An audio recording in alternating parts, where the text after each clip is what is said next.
नमस्कार। तो चलिए आज एक कहानी सुनते हैं। ये कहानी जितनी सीधी सादी है उतनी ही गहरी भी है। ये कहानी है राजू नाम के एक लड़के की, जिसने एक बहुत ही आम से दिन पर जिंदगी का एक बहुत बड़ा सबक सीख लिया। आइए देखते हैं कि आखिर उसके साथ हुआ क्या था। तो कहानी है एक छोटे से गांव की, जहां रहता था राजू। अब राजू ना था तो बहुत होशियार लड़का। इतना होशियार कि उसे लगता था कि भाई उसे तो सब कुछ पता है। और बस यहीं से उसकी असली कहानी की शुरुआत होती है। पर उसकी सारी होशियारी के बावजूद उसमें एक बहुत बड़ी कमी थी। एक ऐसा घमंड जो उसे अंदर ही अंदर खोखला कर रहा था। उसके मन में ना एक गलत विश्वास घर कर गया था। और वो कमी क्या थी? उसका ये सोचना कि मैं अकेला ही सब कुछ कर सकता हूं, मुझे किसी की मदद की जरूरत ही नहीं है। यही सोच उसकी सबसे बड़ी गलती बनने वाली थी।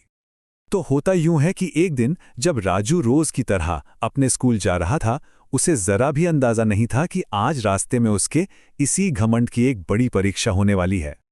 अब रास्ते में उसे एक बूढ़ी अम्मा दिखाई दी। बेचारी, सड़क पार करने में उन्हें काफी दिक्कत हो रही थी। वो अकेले संघर्ष कर रही थीं।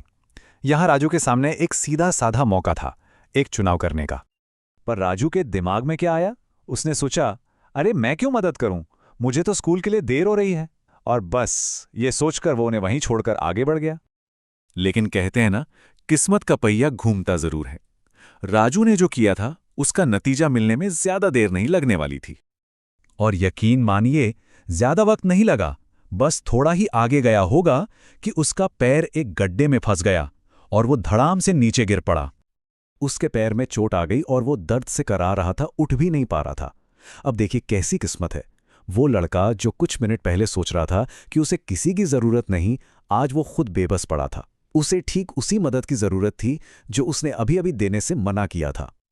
लेकिन कहानी का असली मोड़ तो अब आने वाला था। मदद आई, पर ऐसी जगह से जिसके बारे में राजू ने सपने में भी नहीं सोचा होगा। तभी धीरे धीरे वही बूढ़ी महिला, जिन्हें राजू ने नजरअंदाज कर दिया था, अपनी छड़ी के सहारे चलते हुए उसके पास आईं। और उन्होंने पता है क्या कहा? बहुत ही प्यार से बोली, बेटा चिंता मत कर, मैं तुझे उठाती हूं। उनकी शब्दों में गुस्सा नहीं, सिर्फ दया थी। ये सुनते ही राजू तो जैसे सन्न रह गया। उसके पास बोलने के लिए शब्द नहीं थे। शर्म से उसका सिर झुक गया। जिस इंसान को उसने अनदेखा किया, आज वही उसकी मदद के लिए हाथ बढ़ा रहा था। तो इस एक घटना ने राजू को क्या सिखाया?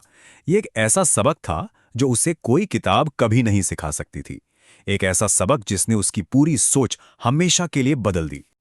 उस दिन राजू को ये बात समझ आई कि असली बड़प्पन अकेले सब कुछ करने में नहीं है।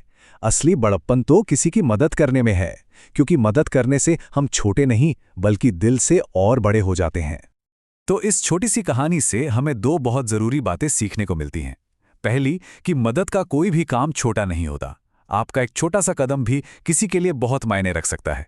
और दूसरी बात, जब हम दूसरों की मदद के लिए हाथ बढ़ाते हैं तो कहीं ना कहीं ऊपर वाला भी हमारी मदद करता है।